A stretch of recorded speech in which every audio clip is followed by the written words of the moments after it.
أعوذ بالله من شرور أنفسنا ومن سيئات أعمالنا من يهده الله فلا مضل له ومن يضلل فلا هادي له وأشهد أن لا إله إلا الله وحده لا شريك له وأشهد أن محمدا عبده ورسوله أما بعد. Kita lanjutkan kemarin kaidah yang ke-19 apa? Ada yang masih ingat?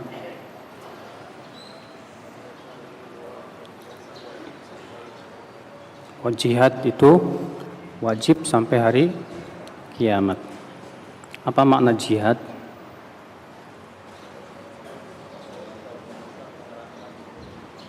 Iya, jihad itu secara bahasa mengeluarkan seluruh kemampuan.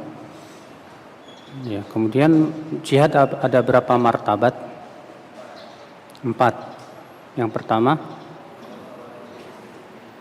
jihad melawan diri sendiri. Itu dengan cara apa?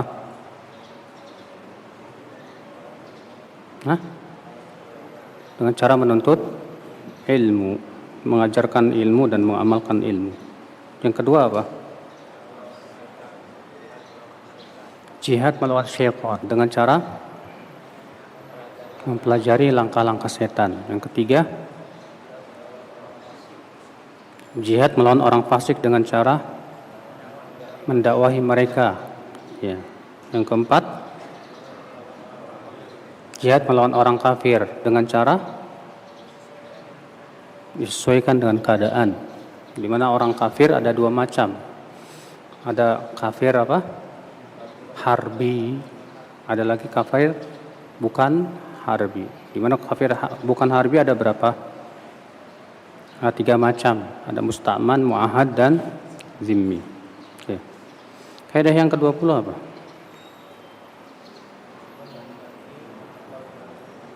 Mengimani yang ditunjukkan oleh Al-Quran berupa apa? Kehendak Allah, sunnatullah, bahwa yang namanya kemenangan tidak akan terus menerus. Pasti suatu ketika ada kekalahan, ada ya, berdasarkan firman Allah dalam surat apa? Ali Imran. Ya, wa tilkal ayyamu nudawiluha bainan nas. Demikianlah hari-hari kami silih bergantikan kepada manusia. Artinya terkadang menang, terkadang kalah, terkadang senang, terkadang susah. Di hari ini terkadang kita menangis, besok kita tertawa. Itu sudah sunnatullah. Dan itu pasti ada hikmah-hikmahnya yang sangat agung sekali, yang Allah inginkan. Sekarang kita masuk ke Al-Qaidah Al-Hadiyah wal Ishrun. Kaidah 21.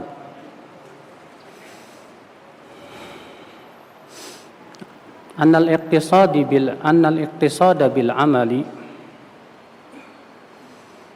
wal i'tisama bis sunnati alaihima madaruddin. Bahwa bersikap sedang atau tengah-tengah dalam beramal dan berpegang kepada sunnah adalah merupakan poros agama Islam.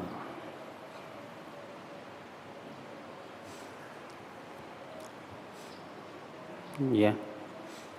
Bahwa al-iqtisad bil amal, apa itu al-iqtisad bil amal? Yaitu tengah-tengah. Maksudnya apa? Tidak berlebih-lebihan dan tidak meremehkan. Ya, berlebih-lebihan disebut dengan istilah apa? Gulu. Atau yang disebut dengan ifrat. Dan meremehkan disebut dengan apa? Tafrid. Ya. Apa itu gulu? Gulu itu artinya mengamalkan sesuatu melebihi batasan syariat, Pak. Atau mengamalkan sesuatu melebihi kemampuan diri sendiri. Contoh misalnya sikap gulu. Ya. Ada orang yang berlebih-lebihan dalam beribadah sehingga menyusahkan dirinya sendiri. Ya, Nabi SAW pernah masuk ke masjid dan didapati ada tali yang terikat di antara dua tiang. Kemudian Nabi SAW bertanya, ini tali milik siapa? Ya, kata mereka, ini milik Maimunah, di mana ia kalau sholat malam dan dia sudah merasa lelah, dia sholat sambil bergelantungan. Apa kata Nabi SAW? Hullu, cabut ini tali. Liusalli ahadukum ala nasyati. Hendaklah seseorang sholat dalam keadaan dia apa? Semangat. Iya.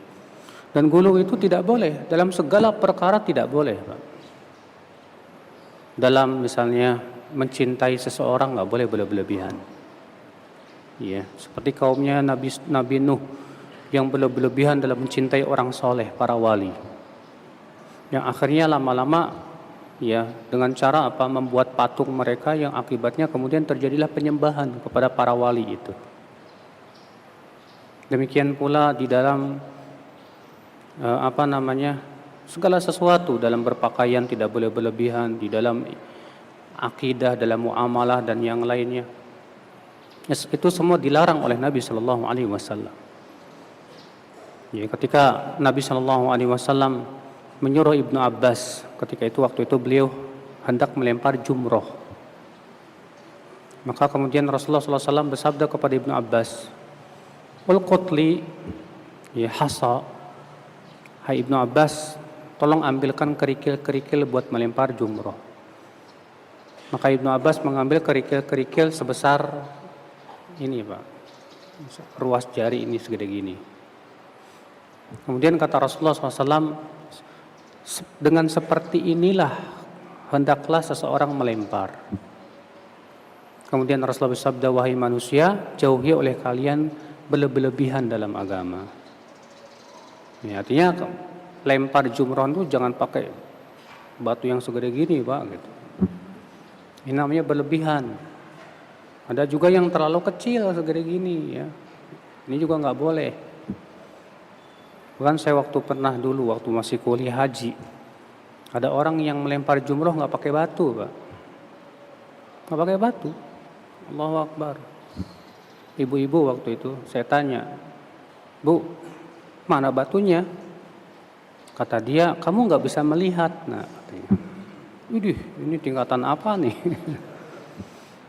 Ya. Nah, ini juga tidak benar. Yang jelas kita yang namanya iktisad bil amal, pertengahan dalam beramal itu tidak berlebihan, tidak meremehkan, akan tetapi sesuai dengan sunnah Rasul Shallallahu Alaihi Wasallam. Ya. Nah ini akal Islam, azani Allah yakum. Karena gulu itu bahaya, Pak. Apalagi kalau gulunya dalam masalah kafir mengkafirkan seperti halnya orang Khawarij. Sehingga akhirnya orang berbuat dosa besar dianggap pelakunya kafir, murtad dari agama Islam. Ada lagi gulu sangat fanatik sama seseorang atau fanatik terhadap organisasi atau kelompok tertentu sehingga menganggap kebenaran itulah yang ada pada kelompoknya. Ini gulu. Ya, semua ini gulu dilarang. Dalilnya banyak sekali. Allah Ta'ala berfirman dalam surat Al-Ma'idah ayat 77. Ya ahlal kitab la taghlu fi dinikum. Wahai ahli kitab, jangan kalian berlebih-lebihan dalam agama kalian itu. Dalam surat An-Nisa juga. Ya ahlal kitab la taghlu fi dinikum. Wala taqulu 'ala Allahi illal haq. Hai ahli kitab, jangan kalian berlebihan dalam agama kalian. Dan jangan mengatakan tentang Allah kecuali dengan kebenaran. Innamal masihu Isa ibn Maryam Rasulullah wa kalimatuhu. Sesungguhnya Nabi Isa itu adalah kalimat Allah dan ya hambanya. Ya. Nah, ini sikap gulu orang Nasrani ketika mengatakan bahwa Nabi Isa itu apa? Anak Tuhan. Kebalikannya Nasrani siapa? Yahudi. Mengatakan Nabi Isa itu anak zina. Sedangkan umat Islam tengah-tengah. Umat Islam mengatakan Nabi Isa itu hamba Allah dan Rasulnya. Dan kalimat yang Allah tiupkan pada Maryam dan roh darinya.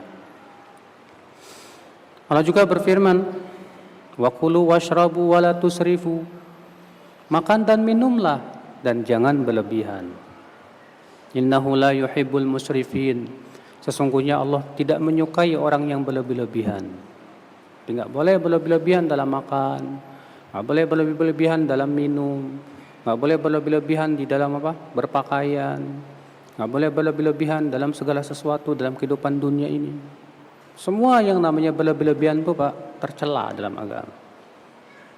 Iya. Ikhwatul Islam, azan ya Allah wa iyyakum. Kaidah selanjutnya, al-qaidah ats-tsaniyah wal 'ishrun.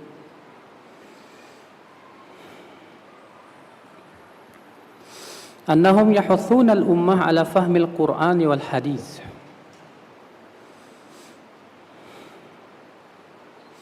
Bahwa mereka menganjurkan umat Islam untuk memahami Quran dan hadis. Ya. Karena dasar umat Islam itu dua nih Pak. Al-Quran dan apa? Hadis. Maka dari itu kewajiban umat Islam memahami betul tentang dasar Islam ini, Al-Quran dan hadis Nabi Sallallahu Alaihi Wasallam. Karena terkadang kita lihat banyak kaum muslimin yang lebih mendalami kitab-kitab madhab. Ya. Dan mereka menganggap katanya Quran dan hadis itu masih mentah. Kalau kitab-kitab ulama atau yang disebutkan kitab madhab mereka itu sudah matang katanya. Ya, kita katakan bukan tidak boleh mempelajari kitab para ulama, bagus itu. Akan tetapi tentunya kita berusaha semaksimal mungkin untuk memahami dalil-dalilnya. Ya.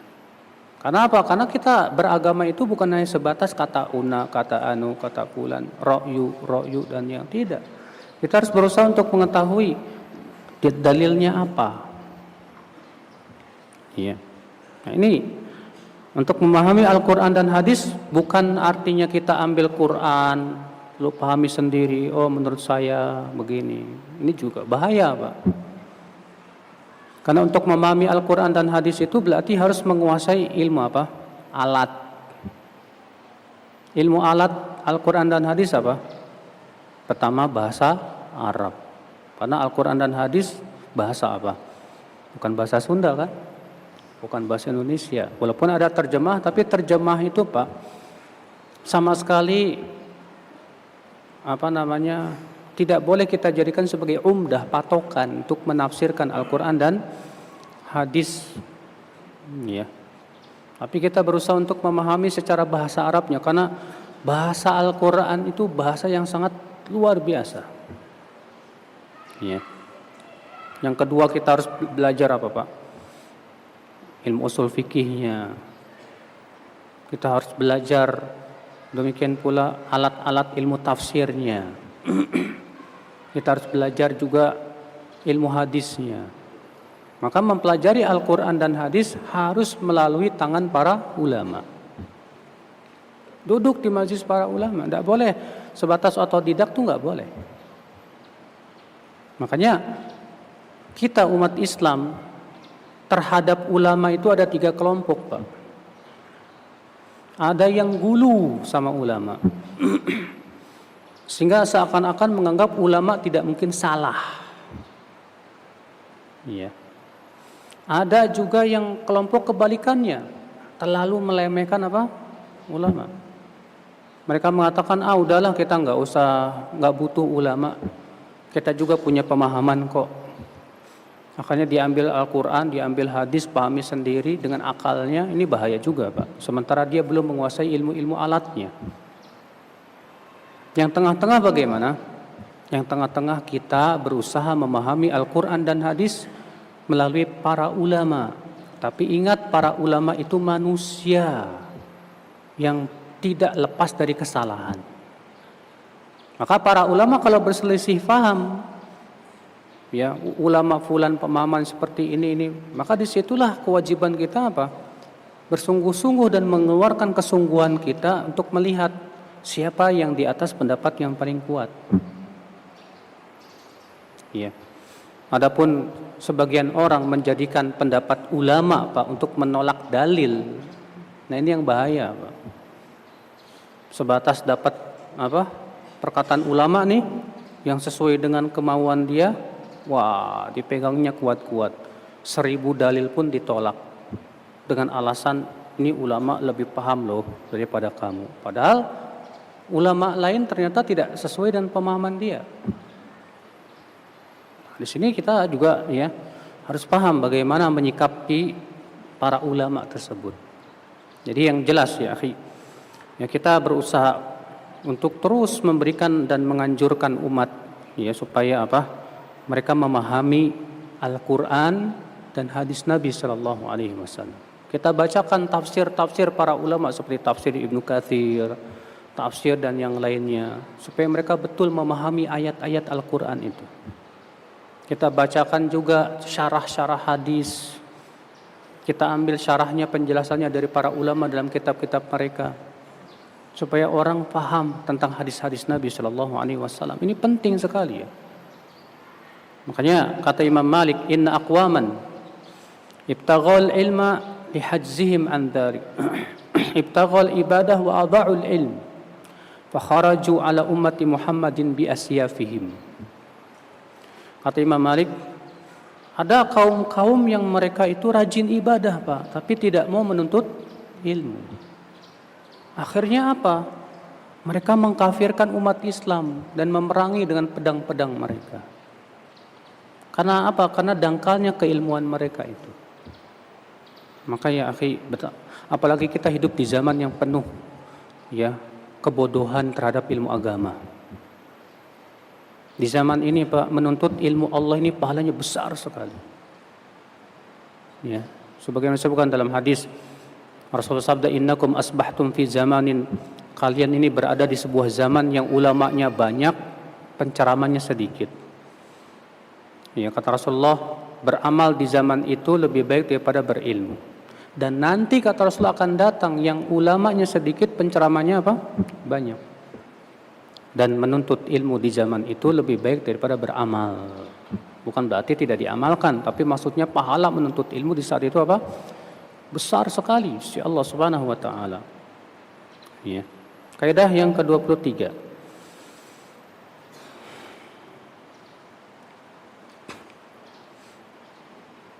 Annahum yahuthuna ala dirasati sunnati nabawiyah wal amal biha. Wa yuhadziruna min hajriha. Bahwa Ahlussunnah wal Jamaah menganjurkan untuk mempelajari sunnah nabawiyah. Ya, Ahlussunnah wal Jamaah menganjurkan untuk mempelajari sunnah nabawiyah dan mengamalkannya. Yang dimaksud sunnah di sini itu hadis. Wa yuhadziruna min hajriha, dan mewanti-wanti jangan sampai kita meninggalkan sunnah Nabi sallallahu alaihi wasallam. Ya akhi, tidak mungkin kita memahami Al-Qur'an kalau kita tidak belajar hadis. Sebagaimana sudah kita sebutkan itu. Iya. Maka dari itu kewajiban kita mempelajari sunnah ini betul-betul. Kata Umar bin Khattab sebagaimana pernah kita sampaikan juga. Ya, kata beliau, iyyaku wa ashabul ar-ra'i. Hati-hati kamu dari orang yang suka menggunakan akal pikiran. Fa innahum a'da'us sunan, karena mereka itu biasanya suka memusuhi sunnah. A'yathumus sunnah an ya'uha. Mereka merasa tidak mampu untuk memahami hadis, tidak pula menghafal hadis. Apa yang terjadi? Karena mereka tidak bisa memahami hadis, tidak pula menghafal hadis, akibatnya mereka menggunakan akal. Apa yang terjadi? Sesat dan menyesatkan.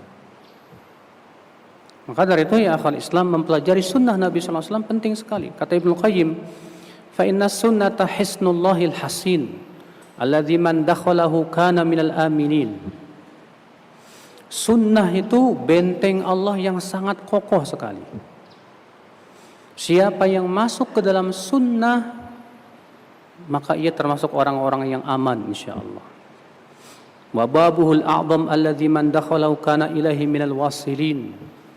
Ia adalah pintu yang sangat agung. Siapa yang masuk kepadanya ia akan sampai.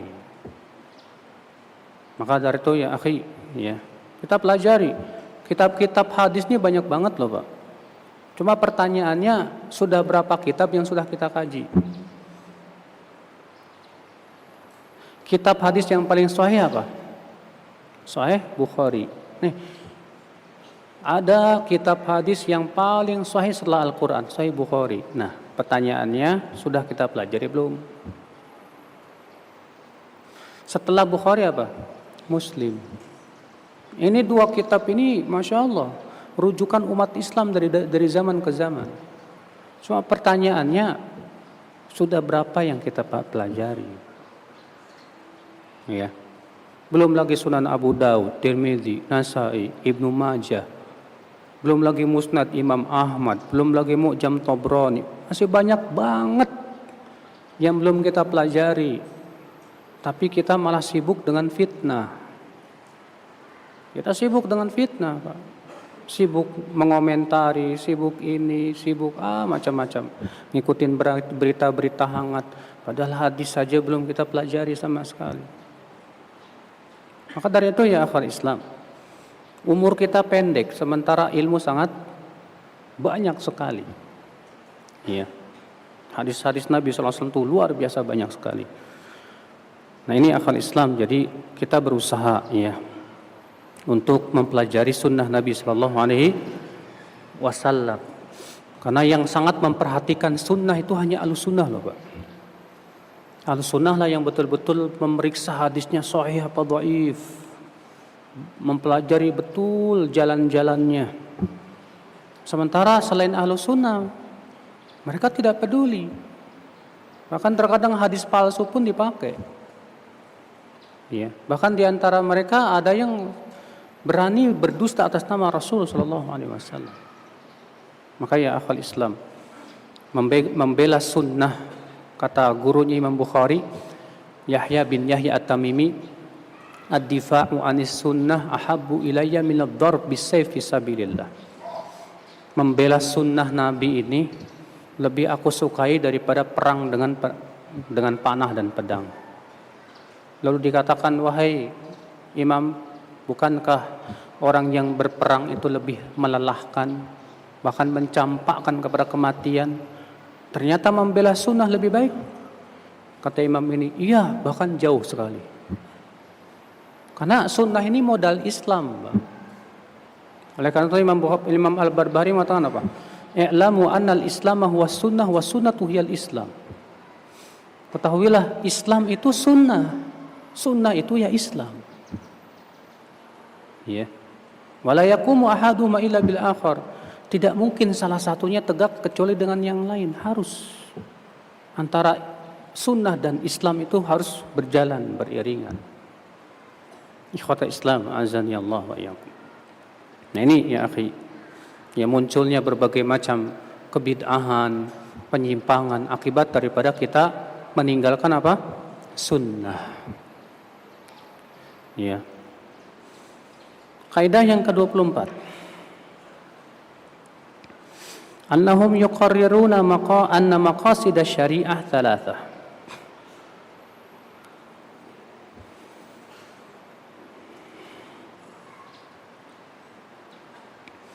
Mereka menetapkan bahwa maksud tujuan syariat itu 3 perkara.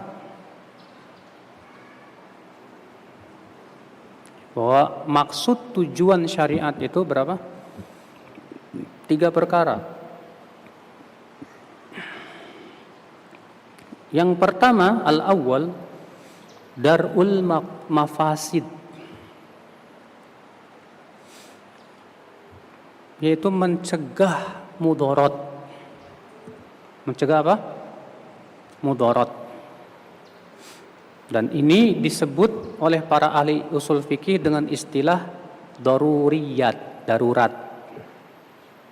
Sesuatu yang sifatnya primer, sangat darurat sekali. mencegah mudarat. Ya. Contoh mencegah mudarat apa, Pak?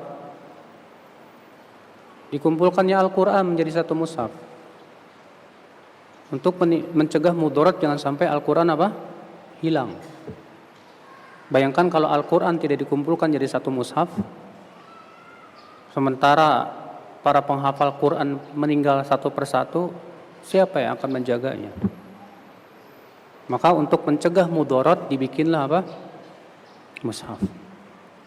Contoh lagi, diletakkannya ilmu nahwu dan ilmu shorof.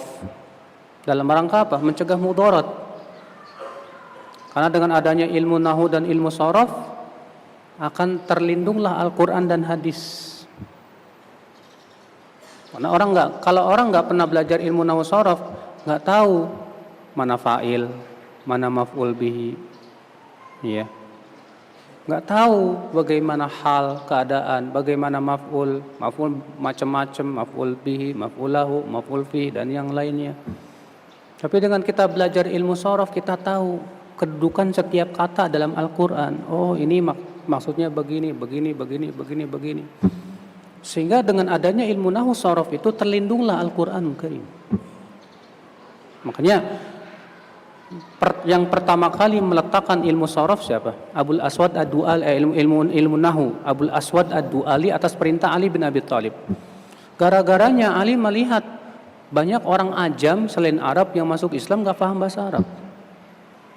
Akhirnya membaca Quran dan hadisnya salah. Maka kemudian beliau menyuruh untuk meletakkan ilmu nahwu dan ilmu yang berhubungan dengan tata bahasa Arab. Demikian pula para ulama membuat namanya ilmu hadis. Untuk apa? Mencegah mudarat. Sebab kalau tidak ada ilmu hadis, bayangkan Pak, semua orang seenaknya aja bawa hadis dan menisbatkan kepada Rasulullah SAW. Maka ini untuk menolak mudarat besar, hilangnya hadis-hadis Nabi SAW, tercampurnya antara yang sahih dengan yang dhaif, diletakkanlah oleh para ulama yang disebut dengan ilmu hadis. Sehingga dengan ilmu hadis kita bisa tahu ini sahih, ini dhaif. Makanya kata Ibnu Mubarak apa?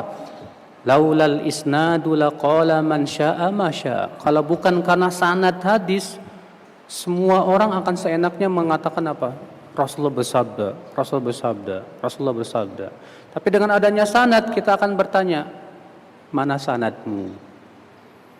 Mana dalam kitab mana bisa kita periksa sanadnya itu? Sehingga tidak sembarangan orang untuk apa? Ya, mengatakan Rasulullah SAW bersabda. Nah, ini namanya untuk dalam rangka menghindari apa? Mudarat, darul mafasid. Ya. Nah, ini akal Islam menghindari mudarat itu dalam 6 perkara. Innama dar'uha an sittati asya. Menghindari mudarat itu dalam 6 perkara. Yang pertama dalam din, agama. Ya. Dalam apa? Menghindarkan agama dari mudarat ini sangat penting sekali, Pak. Agama Islam tegak di atas 2 dasar, Al-Quran dan hadis. Nah, musuh-musuh Islam ini ingin sekali 2 ini rusak nih, Pak. Baik Al-Qur'annya maupun apa? Hadisnya. Maka membela Al-Qur'an dan hadis, ini sangat penting sekali. Karena itu modal Islam.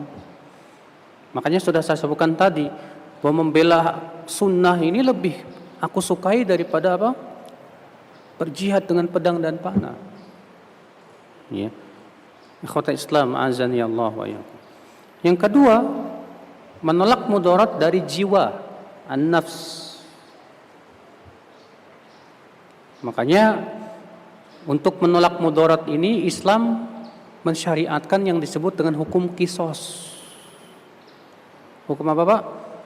Qisas. Jadi kalau ada orang yang membunuh dengan tanpa hak, dalam Islam dibunuh lagi. Dan itu adil namanya. Ya. Sebab kalau orang mau ngebunuh dan dia tahu dia akan dibunuh, mikir, Pak. Tapi kalau dia kalau dia tahu kalau saya membunuh cuma di penjara doang, paling saya keluar lagi nanti. Bisa ngebunuh lagi dan yang lainnya. Tapi dalam Islam ada hukum qisas. Sehingga orang mikir berpuluh-puluh kali untuk melakukan perbuatan itu. Iya. Yang ketiga apa? Akal. Menolak mudarat dari akal manusia, karena akal ini keistimewaan manusia loh, Pak. Yang tidak Allah berikan kepada hewan dan binatang ternak. Iya. Maka Islam datang untuk menjaga akal. Contohnya apa? Dilarang minum arak. Kenapa? Karena arak itu bisa menghilangkan dan merusak apa? Akal. Iya. Yang keempat, nasab, keturunan. Keturunan dalam Islam harus dipelihara. Dengan cara apa? Dilarang berzina. Karena zina itu bisa merusak keturunan, tidak, Pak? Bisa. Ya. Sama halnya dengan nikah mut'ah. Nikah mut'ah itu seorang wanita bisa nikah mut'ah dalam 2 malam dengan beberapa laki-laki bisa. Apa bedanya dengan zina? Akhirnya nggak ketahuan bapaknya siapa. Ikhwata Islam azani Allah wa iyyakum. Yang ke berapa? Yang kelima, al-'ird, kehormatan. Kehormatan seorang muslim itu besar di mata Allah. Maka Islam menolak mudarat dari kehormatan dengan cara apa? Melarang menggibah. Ghibah diharamkan dalam Islam supaya kehormatan kaum muslimin apa? Terjaga. Iya. Yang keenam, al-mal, harta. Iya. Harta karena itu merupakan kebutuhan manusia. Maka dalam Islam harus dijaga. Dengan cara apa? Diharamkan mencuri, diharamkan riba. Karena riba itu hakikatnya memakan harta manusia dengan tanpa apa? Hak. Dilarang berbuat curang. Ya, dan yang lainnya. Nah, inilah ya akhwal Islam 6 perkara yang betul-betul dipelihara oleh Islam. Di mana Islam sangat memelihara ya perkara tadi yang sifatnya daruriyat, yaitu mencegah mudarat. Jadi ini yang pertama nih. Jadi maksud tujuan syariat ini ada 3. Yang pertama apa tadi? Mencegah apa? Mudarat. Dan mencegah mudarat dari berapa perkara? 6. Yang pertama agama, yang kedua akal, yang ketiga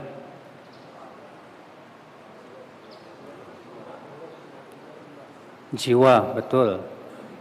Ketiga akal. Terus keempat nasab, kemudian kehormatan, yang keenam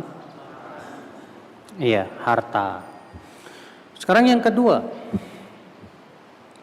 maksud tujuan syariat yang kedua, jalbul masalih, mendatangkan maslahat. Kalau tadi menolak apa? Mudarat. Yang kedua, mendatangkan maslahat. Ya. Atau dikenal oleh ulama ahli usul dengan istilah al-hajiyat, kebutuhan.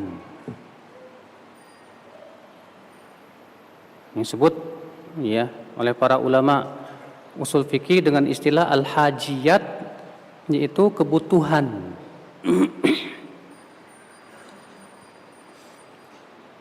Kebutuhan manusia banyak ya akhi. Yang dimana ikhwata Islam azani Allah wa iyyakum, kita butuh harta, maka Allah syariatkan kita mencari nafkah. Ini namanya mencari nafkah itu Pak, mendatangkan maslahat. Demikian pula perintah berupa ibadah, sholat, zakat, puasa, itu maslahat. Dan itu kebutuhan manusia. untuk berhubungan dengan Allah Subhanahu wa taala. Bahkan itu bisa menjadi darurat sebab itu menjaga agama, din. Tapi manusia punya kebutuhan. Kebutuhan itu terkadang bersifat sesuatu yang sifatnya dalam kehidupan ini. Ya. Maka ikhwata Islam azani Allah wa iyyakum, di dalam Al-Qur'an kita disuruh untuk mencari maslahat-maslahat dalam hidup ini.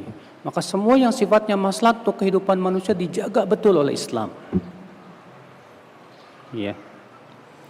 Yang ketiga,